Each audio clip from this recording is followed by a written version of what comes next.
Good morning.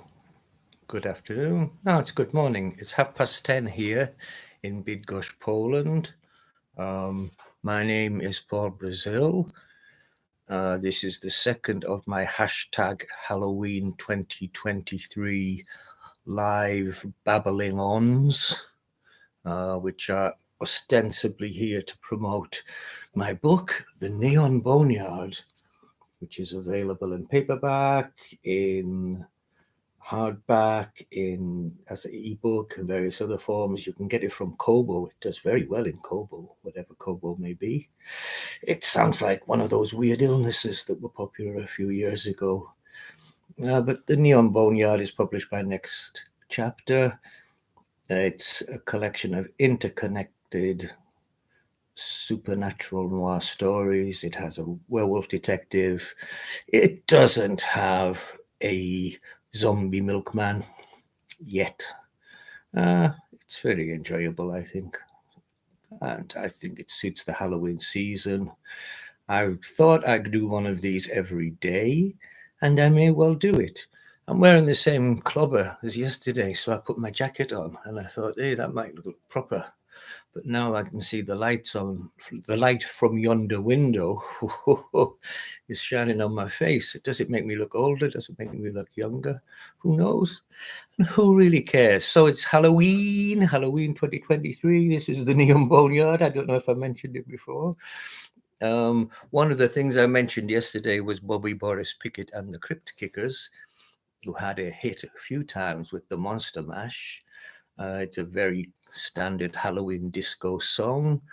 And I was thinking about other Halloween-related songs, so I've put some of them up at my Substack. The links are below.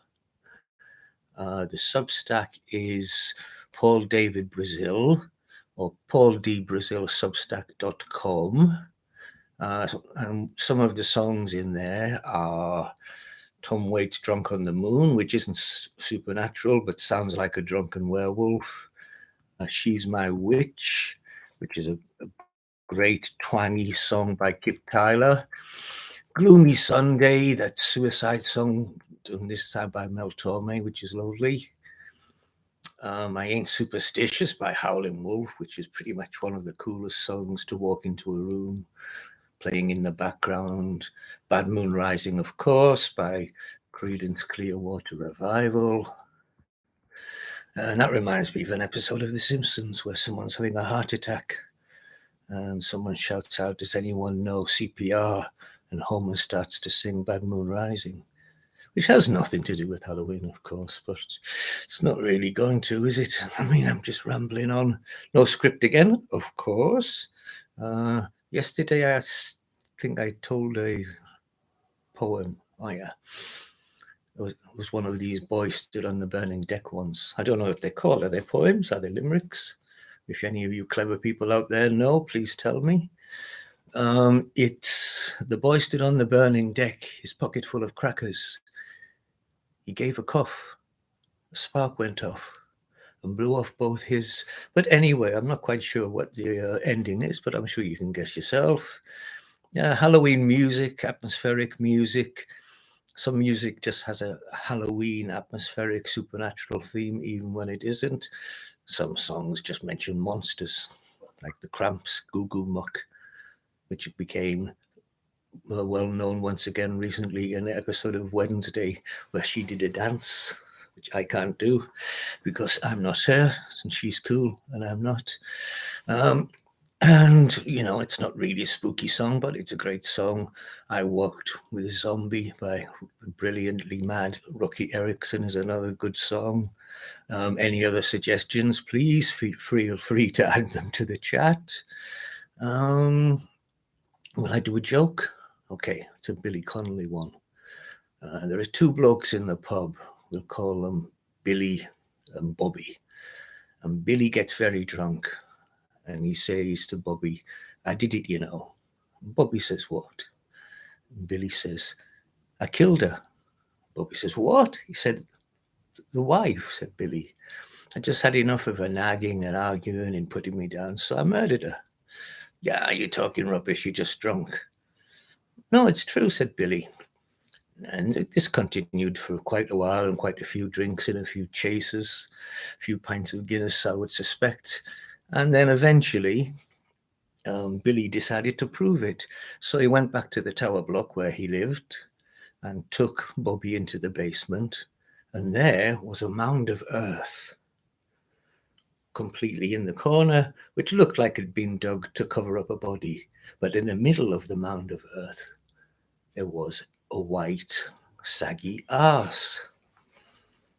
And Bobby said to Billy, "What did you do that?" He said, "What do you mean? I told you she drove me crazy." He said, "No, I know why you killed her, but why did you leave her arse sticking out?" And Billy said, "Well, I had to have somewhere to park my bike." Is that a Halloween joke? Is it a hell of a joke? I do not know. That's about enough now. I've been testing this every day. Testing, 1, 2, 3. I'm friends with a Polish roadie, and I know a check 1, 2, check 1, 2, check 1, 2. There's also a link for the Neon Boneyard, which is available from, what was it? Well, there's lots of places, but Barnes and Noble even, which we don't have in the civilized world, but is popular in America. As I said, Kobo, different countries, and Fantastic Fiction. I shared a link and they point you in the right direction for which version you want to get. I think it would make a very good graphic novel or a manga or something like that, but nobody's up for it yet. I also think it would make a good film. Probably need a lot of tidying up by a professional scriptwriter, but that's life. We got to roll with the punches just to get to what's real, as that great philosopher Eddie Van Halen said. And that's it, really. I'm not like this because I'm in Van Halen. I'm in Van Halen because I'm like this. I hope you've had a nice day so far. I hope the rest of your day is nice. It's pretty gloomy here. Gloomy, not gloomy Sunday, but gloomy Thursday here in Bydgoszcz in Poland. Maybe I'll babble on a bit about something else tomorrow, but yeah, try to get in the mood for Halloween with some spooky music. Can't do any harm, can it really? It's good to wake up to spooky music and prepare you for the sad reality of our lives and the inevitability of our deaths. Thank you all. Have a nice day. Bye-bye.